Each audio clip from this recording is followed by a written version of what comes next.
Hello दोस्तों, स्वागत है आपका लेक्चर 2 पे of molecular basis of inheritance. In chapter 1 I have discuss the complete structure of DNA. Okay, link in the description is given.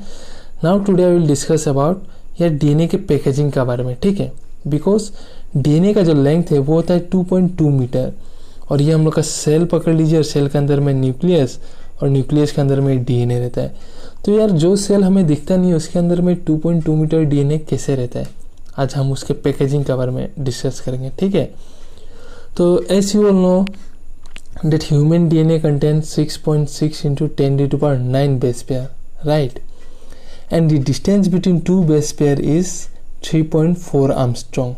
सो अगर आप इसको इंटू करेंगे इतना बेस पेयर के साथ तो आपका अल्टीमेटली 2.2 मीटर का डीएनए निकल के आएगा एक सेल में।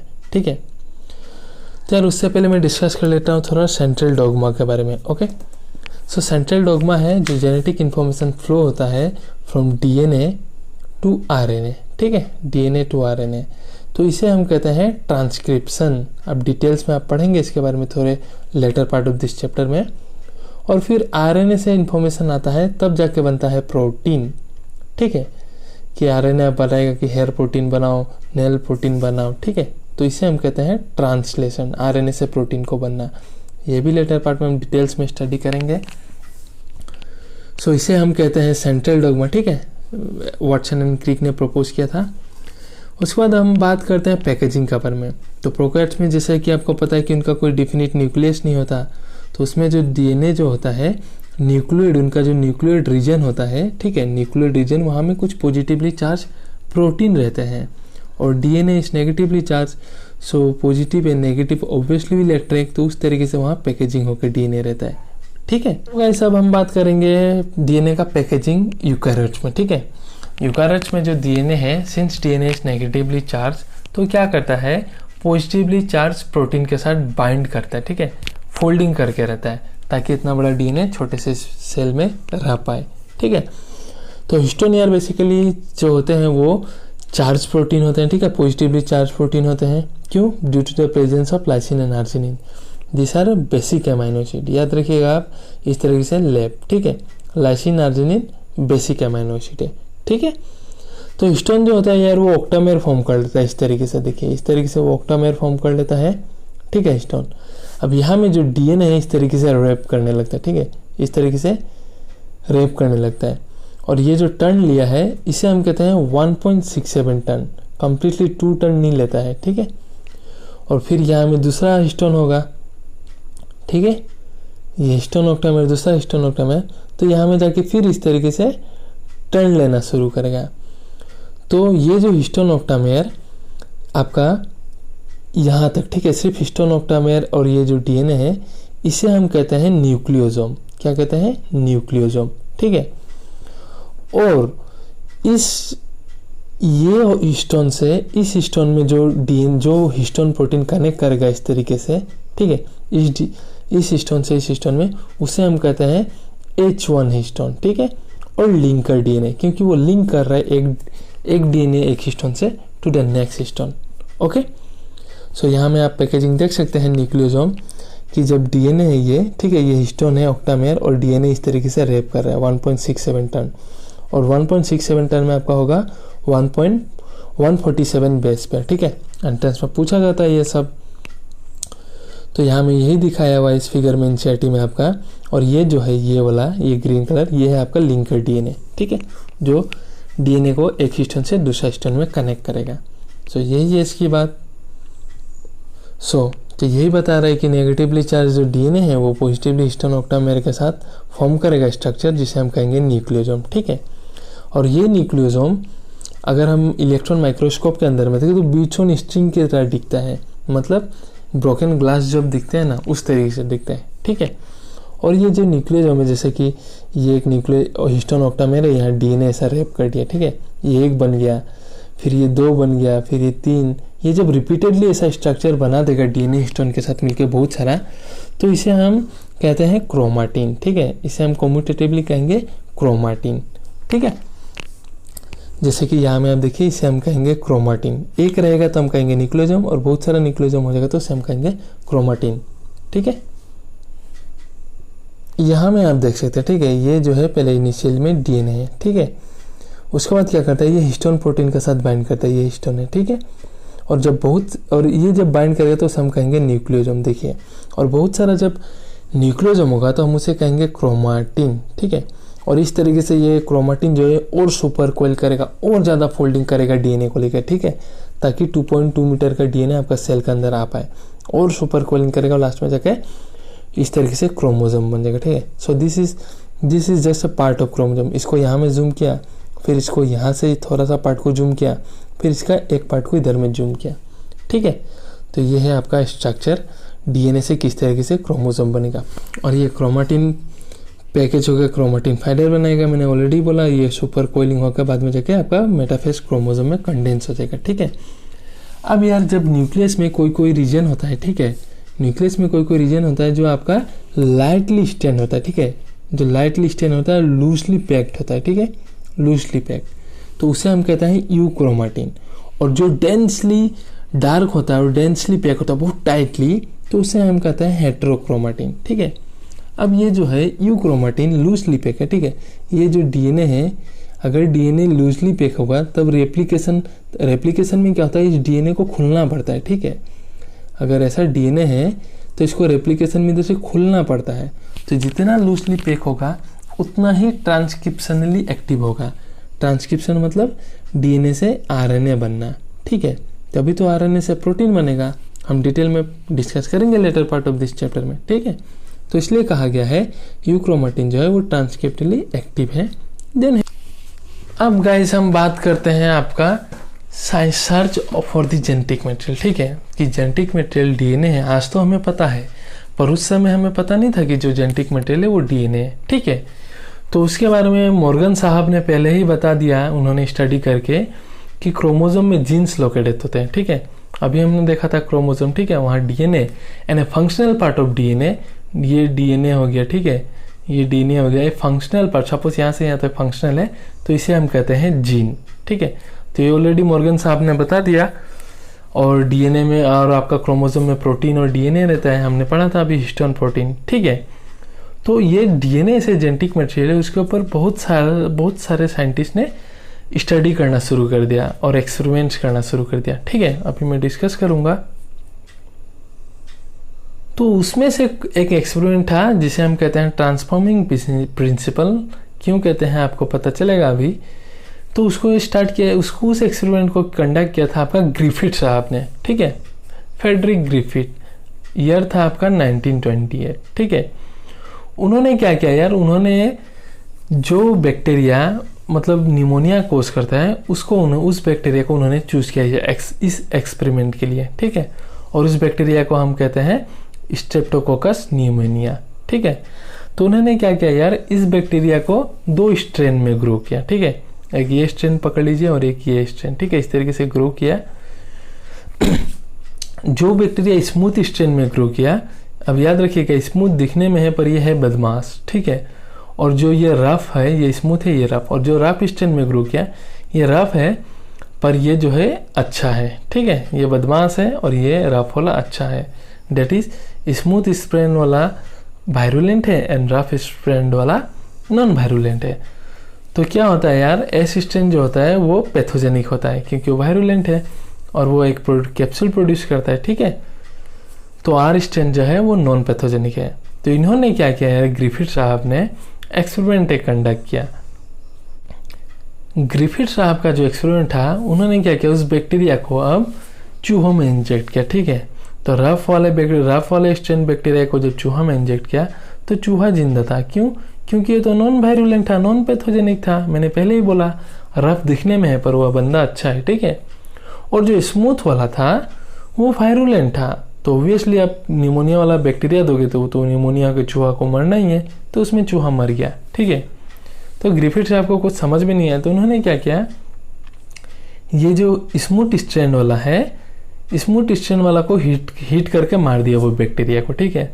उसके बाद उन्होंने जब चूहे को दिया तो यार चूहा जिंदा था। सो वो सोचे अरे एक में तो मर रहा है और जब मैंने हीट किल दिया तो मर नहीं रहे, तो चलो बैक्टीरिया मर गया होगा, ठीक है। फिर उन्होंने और एक मतलब लास्ट पार्ट में क्या किया, उन्होंने ये जो रफ स्ट्रेन है ना, रफ स्ट्रेन के साथ हीट किल को मिक्स कर दिया, ठीक है, हीट किल को रफ स्ट्रेन के साथ मिक्स कर दिया। और रफ स्ट्रेन भी चूहा को नहीं मारता है, हीट किल भी नहीं मारता है। तो उन्होंने कहा कि चलो देखते हैं। तो उन्होंने चूहे पे इंजेक्ट किया, तो उन्होंने देखा कि यार चूहा मर जाता है।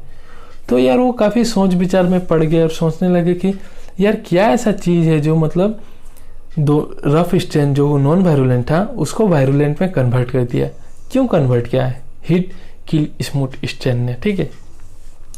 तो उन्होंने कंक्लूजन में आया कि चलो यार कुछ तो ऐसा फैक्टर था जो इसको कन्वर्ट कर दिया, ट्रांसफॉर्म कर दिया, ठीक है। रफ स्ट्रेन नॉन वायरुलेंट को भी वायरुलेंट में ट्रांसफॉर्म कर दिया। इसलिए इस एक्सपेरिमेंट को हम कहते हैं ट्रांसफॉर्मिंग प्रिंसिपल, ठीक है। सो यही चीज़ बातें जो मैंने आपको बताया, यही चीज़ यहाँ बताया हुआ है, आप देख लीजिएगा एक बार। तो उसका कंक्लूजन यही आया कि आर स्ट्रेन जो था वो रफ वाला वो तो ट्रांसफ़र हुआ है, ठीक है, हीट के लिए असिस्टेंट से। तो यार ट्रांसफ़र जो था वो ड्यू टू जेनेटिक मटेरियल था ऑब्वियसली, ठीक है। पर जो उस समय जो था उतना टेक्नोलॉजी डेवलप नहीं था, तो जेनेटिक मटेरियल का नेचर जो था वो इन्होंने कंक्लूड नहीं कर पाए एक्चुअली, ठीक है, कि डीएनए था ना आरएनए था। तो यार जो डीएनए होता है यार वो बहुत हीट लेवल होता है, ठीक है। 100 डिग्री अगर सेल्सियस दो तो ही जाके डीएनए मरता है। इसलिए तो कोई इंसान जब मर जाता है तो वहाँ में अगर हेयर का सैंपल, नेल कुछ भी हो वो ले लिया जाता है। क्यों? क्योंकि हेयर तो गिर चुका है पर उसका डीएनए तो रहेगा ना, डीएनए इतना जल्दी मरता नहीं है, ठीक है। तो इसलिए डीएनए सैंपल लिया जाता है, फिर क्राइम ब्रांच में जाता है और उसको आइडेंटिफाई किया जाता है, ठीक है। तो इसलिए हीट किल करने के बाद भी एस स्ट्रेन का डीएनए मरा नहीं, ठीक है। जब फेडरिक साहब ने ये काम कर लिया तो उसके बाद 3 और साइंटिस्ट थे, ठीक है, अवेरी, मिक्लोइड एंड मिकर्टी। इन्होंने काम किया यार वो बायोकेमिकल नेचर के ऊपर कि क्या था ग्रिफिथ साहब के एक्सपेरिमेंट में जो ट्रांसफॉर्म किया, ठीक है। तो उन्होंने क्या किया यार, एस स्ट्रेन जो था स्मूथ वाला उसका डीएनए, प्रोटीन एंड आरएनए को एक्सट्रैक्ट कर लिया, ठीक है। और एक्सट्रैक्ट करके तीनों को डाइजेस्टिव एंजाइम दिया, मतलब ताकि डिग्रेड कर पाए। प्रोटीन के लिए प्रोटीएज दिया, डीएनए के लिए डीएनएज दिया एंड आरएनए के लिए आरएनएज दिया। और फिर उन्होंने देखा कि क्या चीज़ है जो ट्रांसफ़र कर रहा है, ठीक है। तो चलिए देखते हैं। तो यार उन्होंने क्या किया, हीट किल स्ट्रेन से, ठीक है, हीट किल स्ट्रेन से उन्होंने प्रोटीएज दिया और फिर लाइव आर स्ट्रेन को ले लिया, जिंदा वाले को, ठीक है। तो ये क्या हुआ, इसमें रिजल्ट क्या है कि आपका आर स्ट्रेन एस स्ट्रेन में कन्वर्ट हो गया। इसका मतलब प्रोटीन जेनेटिक मटेरियल नहीं है, ट्रांसफॉर्मिंग मटेरियल नहीं है। अगर प्रोटीन होता तो प्रोटीज से तो वो डिस्ट्रॉय हो जाता, तो ट्रांसफर नहीं होता, ठीक है, ट्रांसफॉर्म नहीं होता। तो सेकेंडली उन्होंने क्या किया, आरएनएस दिया, ठीक है। आरएनएस देने के बाद भी उन्होंने देखा यार ट्रांसफर तो हो रहा है, मतलब आरएनए भी नहीं है। थर्डली उन्होंने क्या किया कि डीएनएस दिया, ठीक है। डीएनएस देने के बाद देखा कि ये ट्रांसफर नहीं हो रहा है, मतलब डीएनए से डीएनए डैमेज हो गया, ठीक है, डीएनए से डीएनए डैमेज हो गया। और जब डीएनए डैमेज हो गया तो ये ट्रांसफर नहीं कर पाया, ठीक है। तो इन्होंने कंक्लूड किया कि ये डीएनए ही वो ट्रांसफॉर्मिंग प्रिंसिपल था जो एस स्ट्रेन से, जो तो बैक्टीरिया तो मर चुका था पर उसका डीएनए नहीं मरा इतना हीट किल से, ठीक है। तो यही डीएनए जाके आर स्ट्रेन को एक्टिव कर दिया था, आर स्ट्रेन बैक्टीरिया को, और फिर उसको ट्रांसफर कर दिया था एस स्ट्रेन में, ठीक है। सो ये थी उनकी कंक्लूजन, आपकी मिकर्टी वाले एक्सपेरिमेंट की कंक्लूजन, ठीक है। प्रोटीन जेनेटिक मटेरियल नहीं था, आरएनए नहीं था, डीएनए जो था वही जेनेटिक मटेरियल था, ओके। बट उस समय सब बायोलॉजिस्ट इससे कन्विंस नहीं थे क्योंकि उस समय जैसे कि मैंने पहले कहा उतना कुछ भी डेवलप नहीं था। फिर 1952 में क्या हुआ कि 2 अलग साइंटिस्ट, ठीक है, Alfred Hershey and Martha Chase, उन्होंने फिर से और एक एक्सपेरिमेंट कंडक्ट शुरू किया जिसमें उन्होंने आइडेंटिफाई किया कि ये डीएनए ही वो था जो जेनेटिक मटेरियल है, ठीक है। DNA is the genetic material जो है generation to generation information pass कर रहा है, ठीक है। तो ये क्या किया यार, वो बैक्टीरियोफेजेस में काम करना शुरू किया। Now what is this bacteriophage, जो बैक्टीरिया, जो वायरस बैक्टीरिया को अटैक करेगा, इन्फेक्ट करेगा, उसे हम कहते हैं बैक्टीरियोफेज, ठीक है। तो यार वायरस क्या करता है, वायरस जो होता है इस तरीके से, जो बैक्टीरिया होता है सबसे पहले बैक्टीरिया का सेल वॉल को अटैक करेगा, ठीक है, इस तरीके से, और अपना डीएनए जेनेटिक मटेरियल छोड़ देगा। तो इन्होंने क्या किया यार, इन्होंने एक्सपेरिमेंट करना शुरू कर दिया इस क्या कहते हैं आपका वायरस को लेकर, ठीक है। तो क्या एक्सपेरिमेंट किया था, चलिए हम देखते हैं। तो इन्होंने क्या किया यार, वायरस को लेके इन्होंने ग्रो करना शुरू कर दिया। ठीक है, एक वायरस को आप इन्होंने ग्रो किया रेडियो एक्टिव सल्फर में, ठीक है, मीडियम में, ठीक है, और एक वायरस को इन्होंने ग्रो किया रेडियो एक्टिव फॉस्फोरस में, ठीक है, जो मीडियम फॉस्फोरस कंटेंट कर रहा है, रेडियो एक्टिव से क्या होता है आपको आइडेंटिफाई करने में ईजी हो जाता है, ठीक है, कि कौन सा प्रेजेंट है कौन सा नहीं, ठीक है। तो यार जो वायरस मतलब रेडियो एक्टिव फॉस्फोरस में ग्रो किया गया वो रेडियो एक्टिव डीएनए था, ठीक है। क्यों? क्योंकि डीएनए कंटेंट फॉस्फोरस, ठीक है, मैंने पहला वीडियो में आपको ऑलरेडी बताया, phosphorus nitrogenous base and pentose sugar, okay, that is ribose sugar ये कंटेंट करता है, डीऑक्सी राइबोस शुगर, सॉरी, ठीक है। और जब उन्होंने ग्रो किया वायरस को रेडियो एक्टिव सल्फर में, तो उसका रेडियो एक्टिव प्रोटीन था, डीएनए नहीं था। क्यों? Because protein content sulphur, right. Protein content sulphur क्या होता है? सिस्टीन एंड मेथियोनिन, CM, याद रखिएगा, ठीक है।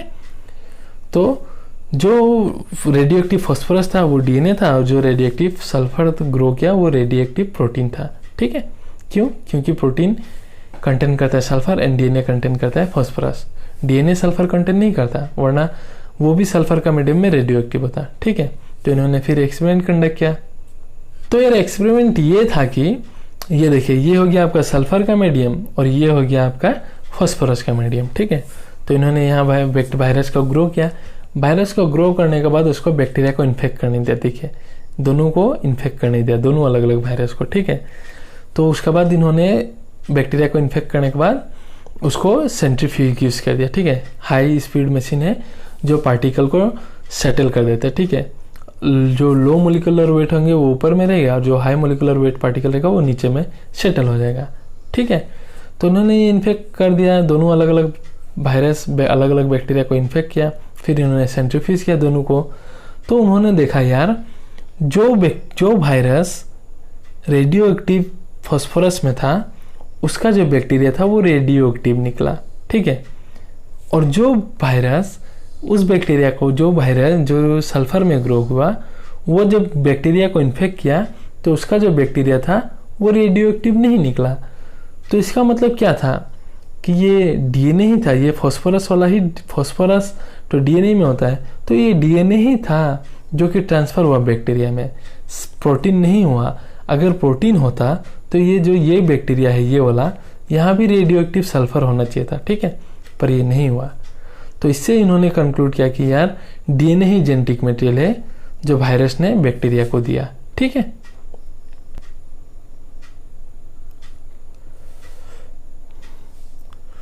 तो ये था उनका जो एक्सपेरिमेंट जो मैंने अभी आपको बताया, देखिए, इन्फेक्ट करने दिया उन्हें इकोलाई बैक्टीरिया को, ठीक है।